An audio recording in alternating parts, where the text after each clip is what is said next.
Boletín Diario de la Conferencia General, 1895. El mensaje del tercer ángel, número 8. A. T. Jones. Nuestro estudio será continuación del que tuvimos la noche del viernes, que es Babilonia, cuanto abarca y en qué consiste salir de ella. Es posible que no completemos el estudio en esta sesión, pero a partir de las evidencias consideradas el pasado viernes quedó ya claro que no hay otra tarea por hacer, excepto la de advertir al mundo de la devastación que se cierne sobre él, y la de hacer resonar el llamado de Dios para salvar a las personas de la ruina. Lo que debemos hacer es alzar la voz, hacer que se oiga la advertencia y el llamado, salid de ella, pueblo mío, y el Señor traerá a los que escuchen convicción de que eso es lo que deben hacer. A ellos corresponde decidir si van a hacerlo o no, pero el Señor hará que sepan que eso es lo que tienen que hacer. Anoche destaqué, especialmente al leer por vez primera las palabras oí otra voz del cielo, que decía, salid de ella, pueblo mío, que es del cielo de donde proviene la voz que los llama a salir de ella. En consecuencia, los instrumentos humanos que presten su voz para hacer resonar el llamado, han de estar de tal modo conectados con Dios, que la gente que los escuche oiga la voz del cielo.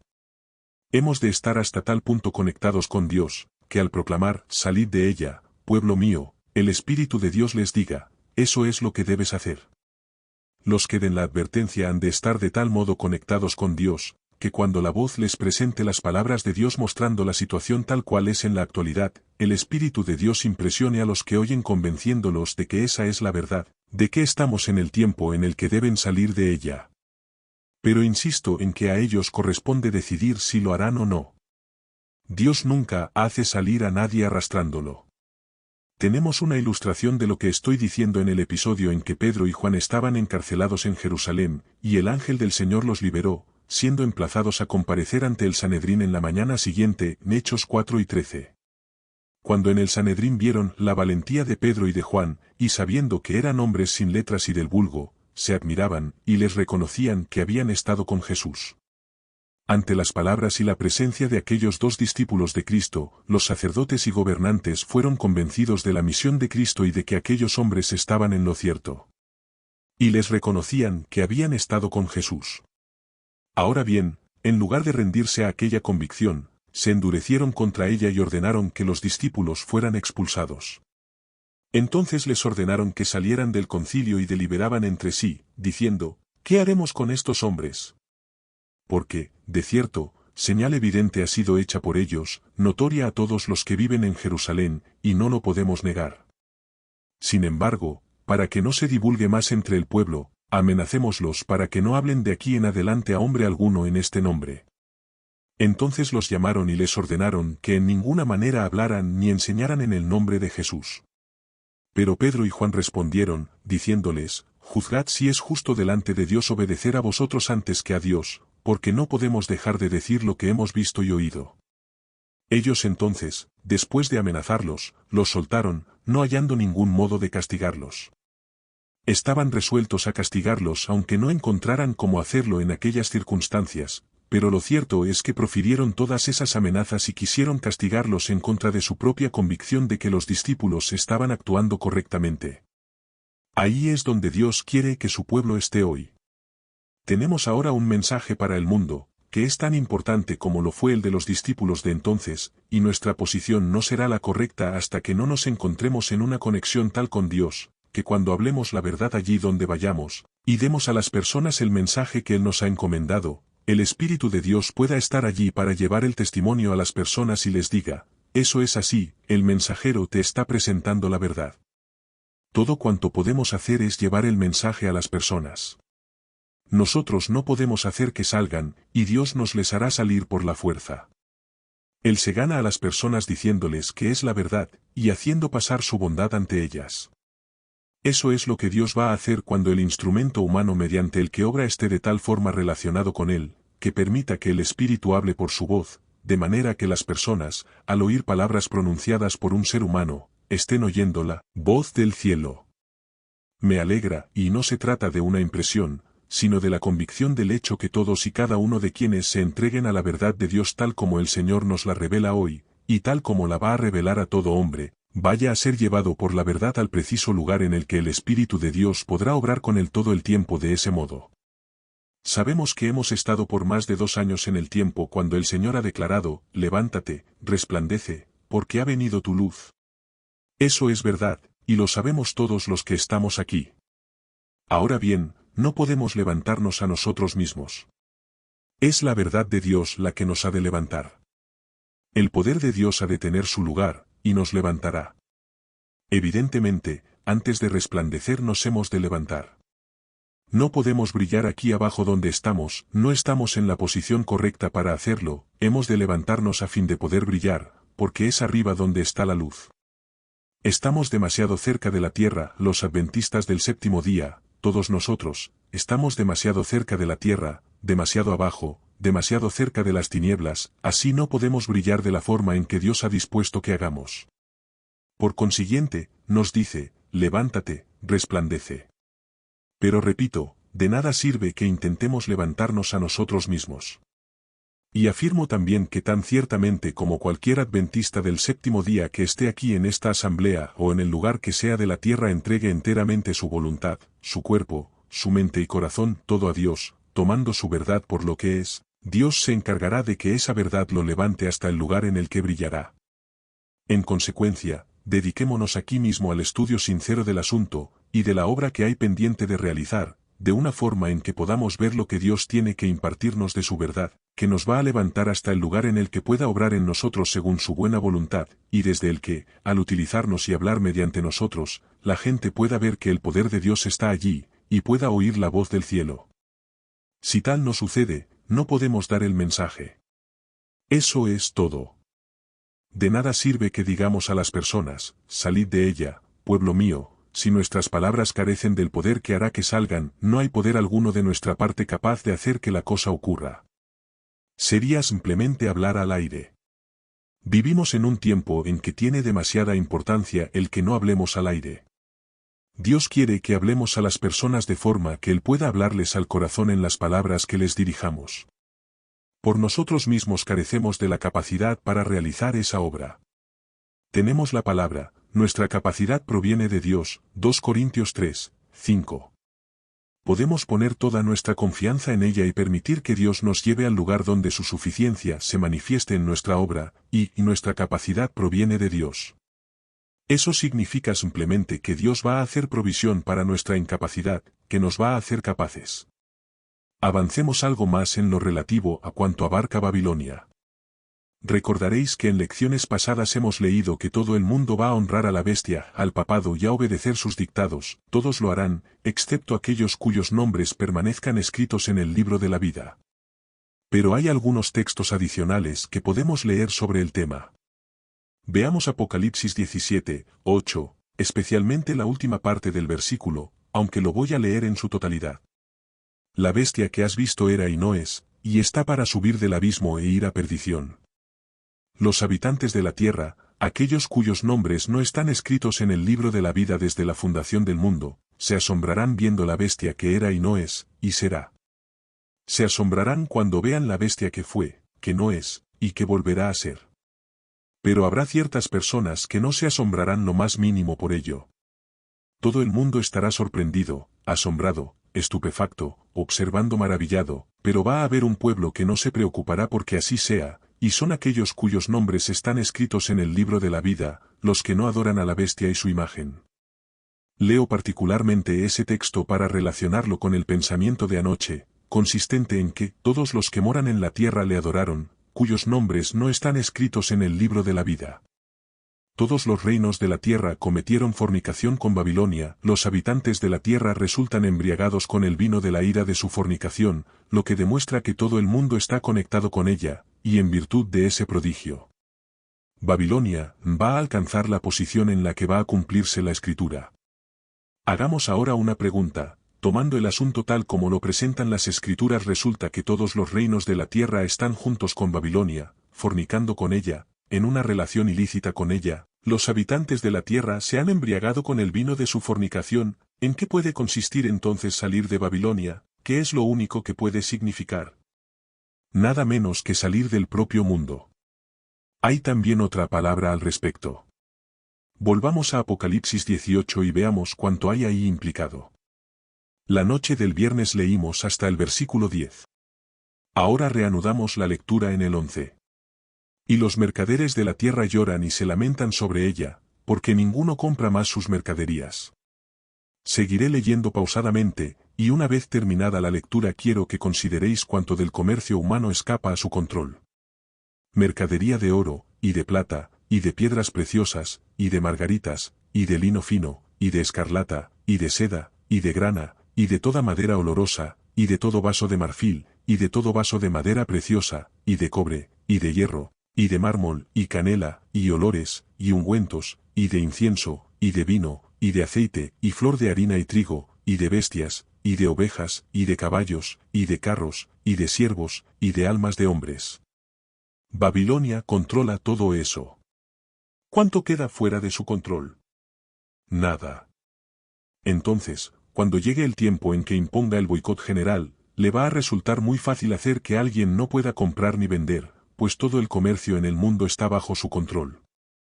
Nadie puede comprar o vender, excepto en los cauces que ella decrete. Pero cuando controle todo eso y Dios dice, salid de ella, está claro que la obediencia a ese llamado nos lleva al sitio preciso en el que se cumple la voluntad de Dios mediante una separación completa de Babilonia.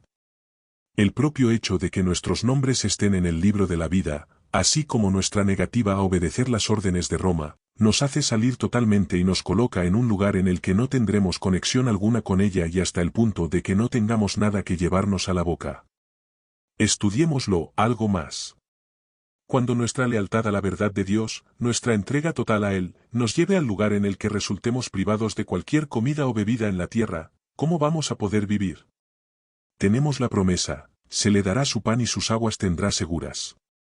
Por lo tanto, dado que en nuestra fidelidad a Dios se nos va a forzar a una separación absoluta de todo lo relacionado con el mundo y lo que hay en él, ¿no es ahora ya tiempo de que por propia elección separemos totalmente nuestro corazón y afectos del mundo y de todo lo que hay en él? Están ante nosotros los reinos de la tierra que están conectados con Babilonia, y que van a ser empleados para imponer la voluntad de ella sobre el pueblo de Dios. Cuando tal cosa suceda, seremos forzados a cortar toda conexión o dependencia hacia ellos a todos los efectos. ¿Cómo nos las vamos a arreglar entonces? ¿Cómo seremos protegidos? ¿Qué haremos cuando las multitudes nos ataquen y la gente cometa atrocidades contra nosotros? ¿Con qué protección contaremos en el mundo? ¿Cómo podremos vivir? ¿Será seguro separarse de los gobiernos de esta tierra, de forma que no puedan defendernos de los que ejercen violencia contra nosotros? ¿No podremos entonces recurrir a la ley, con sus penalidades estipuladas, como baluarte contra los que apedreen nuestros templos, rasguen nuestras carpas o nos hagan daño de otras formas? Va a llegar ciertamente el tiempo en que seremos proscritos, y en que todos esos reinos que están bajo el poder de la bestia serán meras herramientas en sus manos para ejecutar el odio de Babilonia contra nosotros. No es solo que ese tiempo está por llegar, sino que está ahora próximo. Cuando el devenir de las cosas en Babilonia nos fuerce a esa situación, ¿qué vamos a hacer? ¿Cómo podremos vivir? Visto desde nuestra perspectiva, ¿qué es lo que eso nos va a traer? Es únicamente nuestra fidelidad a Dios lo que nos va a poner en esa situación. ¿Nos va a ayudar nuestra fidelidad a Dios una vez que estemos en esa situación?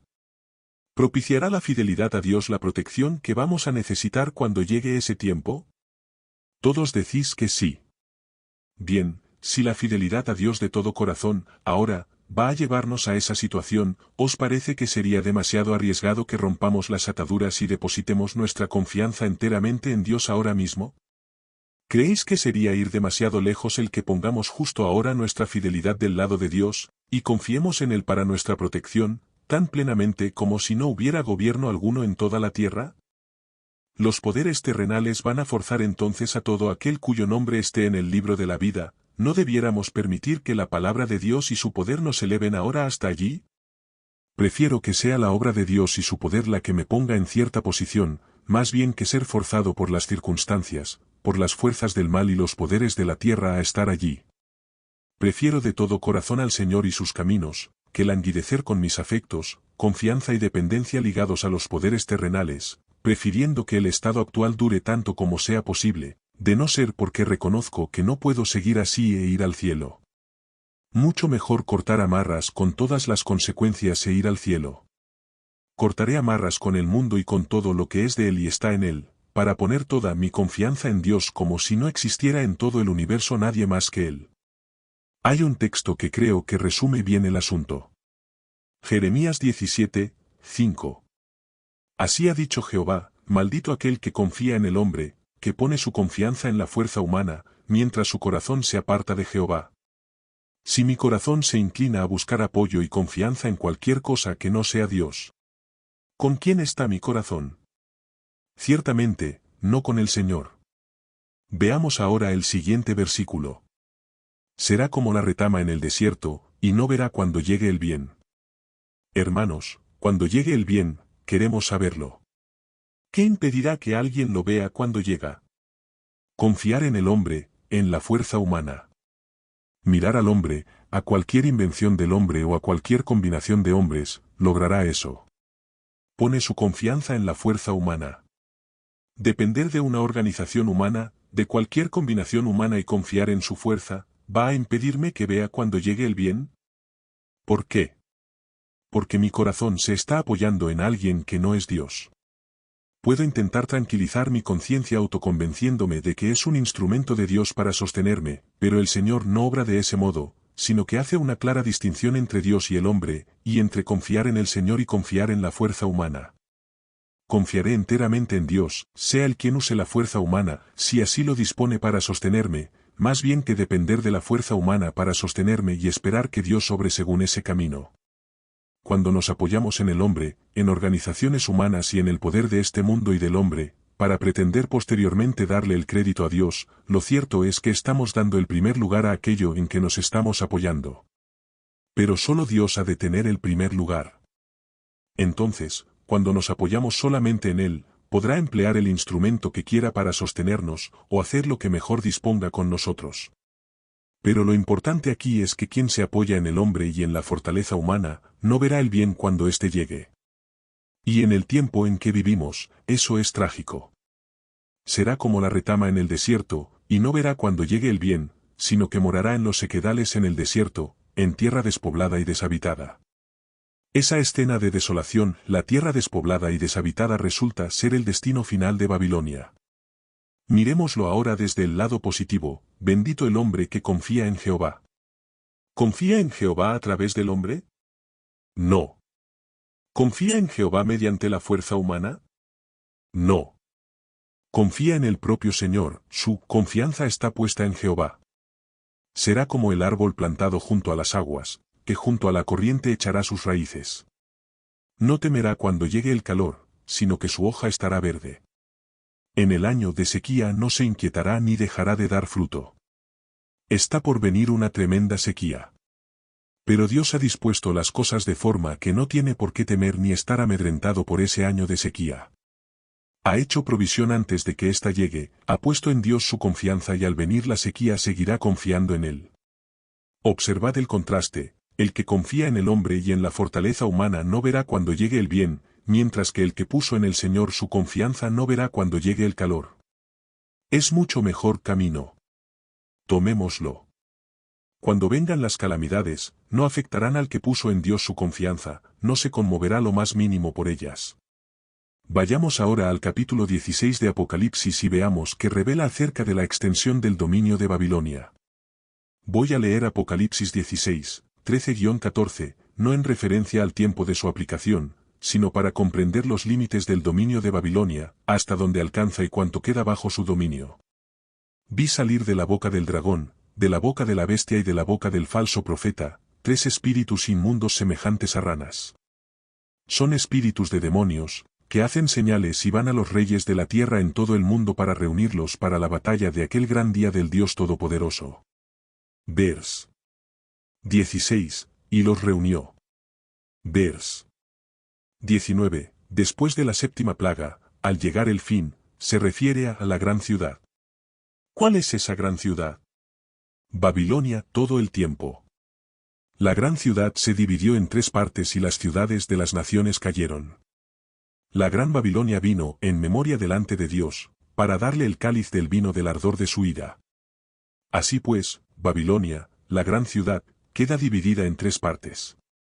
Tienen esos tres espíritus inmundos que salen de la boca del dragón, de la boca de la bestia y de la boca del falso profeta algo que ver con esas tres partes en las que se divide la gran ciudad? Creo que sí, creo que se refieren precisamente a lo mismo. Creo que el dragón, la bestia y el falso profeta representan esas tres partes en las que se divide al llegar el tiempo de su ruina. Y todos sabemos quiénes son el dragón, la bestia y el falso profeta, así como los tres espíritus inmundos que obran milagros saliendo de sus bocas y yendo al mundo entero para congregarlo. Por lo tanto, tenemos aquí una clara evidencia de que Babilonia controla al mundo en su totalidad. ¿Qué significa, entonces, salir de Babilonia? Leamos ahora 2 Tim 3. Debes saber que en los últimos días vendrán tiempos peligrosos. Habrá hombres amadores de sí mismos, avaros, vanidosos, soberbios, blasfemos, desobedientes a los padres, ingratos, impíos. Cita un total de 19 pecados, para añadir después, tendrán apariencia de piedad, pero negarán la eficacia de ella. ¿Qué fue lo que constituyó a Babilonia, la grande? ¿Qué hizo que fuera lo que es? Fue la iglesia apoyándose en la fortaleza de otro, la iglesia separándose de su esposo y apoyándose en otro, en la fortaleza de otro distinto de su legítimo señor, eso es lo que la convirtió en Babilonia. La iglesia que pretendía ser iglesia de Cristo, se juntó con otro señor y vino a ser adúltera, la ramera. Así llegó a ser Babilonia la grande. Y siendo ella la que ha seguido ese curso siniestro y ha dado ejemplo al resto para que la sigan, se la describe como la madre de las rameras. Entonces, cuando en la Reforma Dios quiso curar a Babilonia y ésta rehusó, el cristianismo comenzó a hacer su camino en el mundo independientemente de ella una vez más. Pero cuando las iglesias que profesan el protestantismo han seguido el mismo curso que ella y han abandonado a su legítimo Señor para poner su confianza, su esperanza, en los gobiernos terrenales, en los reinos de esta tierra, y se han juntado con ellos, entonces quedan constituidas las hijas, ahora se trata de Babilonia y sus hijas, de la bestia y del falso profeta. Ahí tenéis la profesión de religión desprovista del poder de Dios, la apariencia de piedad, pero habiendo negado la eficacia de ella. Y tenéis a los que hacen profesión, buscando y dependiendo de los reinos y naciones de la tierra en procura del poder que saben que no tienen. Todo eso está perfectamente resumido en la combinación de apariencia de piedad y ausencia de poder o eficacia. Babilonia, la madre y las hijas abarca a todo el mundo en los últimos días. Babilonia, la madre y las hijas es la apariencia de piedad sin el poder de ella. ¿Veis claramente que el tercer capítulo de Segunda de Timoteo describe a Babilonia? Es una descripción de ella, tanto como lo es el capítulo 18 de Apocalipsis. Y después que Segunda de Timoteo 3 especifica que tendrán apariencia de piedad, pero negarán la eficacia de ella, añade, a estos, evítalos. Esa frase que llama a salir de Babilonia, ocupa aquí el mismo lugar que la frase, de Apocalipsis, salid de ella, pueblo mío. La forma de piedad careciendo de poder es la plaga de toda profesión de religión en cualquier parte del mundo. El éxito de ese gran esquema en reunir a todas las denominaciones en la unidad de la fe, orquestado diligentemente por el Papa de Roma y por muchos profesos protestantes, no significa más que la colocación del sello a una obra culminada. El pasado agosto en Ohio, en una reunión campestre de otra denominación, el pastor principal, predicando el sermón dominical ante miles de personas sobre el milenio y la esperanza y expectación de la venida de éste, presentó como una de las grandes señales de la llegada del milenio el hecho patente de que los católicos y los protestantes están remando en la misma dirección, y cientos de personas respondieron, amén. El hecho es innegable, no solo el hecho de que se dijo tal cosa en el encuentro campestre, sino que ese tipo de esquema se ha ido fraguando entre quienes están cada vez más en Babilonia. Y dicho esquema se va a cumplir en ellos al pie de la letra para traer el milenio al preparar así el camino al Rey, y al reino de Dios a la postre. Cuando venga el Salvador encontrará la unión consumada de reinos e iglesias de la tierra reunidos en un cuerpo, haciendo profesión de cristianismo pero careciendo del poder del cristianismo, prometiéndose y prometiendo al mundo el gran y glorioso milenio por tanto tiempo anhelado en la tierra, junto al rápido advenimiento del reino de Dios. También sabemos bien que su rey va realmente a venir, presentándose como si fuera Cristo y siendo recibido como tal. No obstante, habrá algunos que estarán desconectados de todo ese sistema, aquellos que hayan obedecido al llamado, salid de ella, pueblo mío, aquellos cuyos nombres están escritos en el libro de la vida. Estos no recibirán al rey de Babilonia para que reine sobre ellos.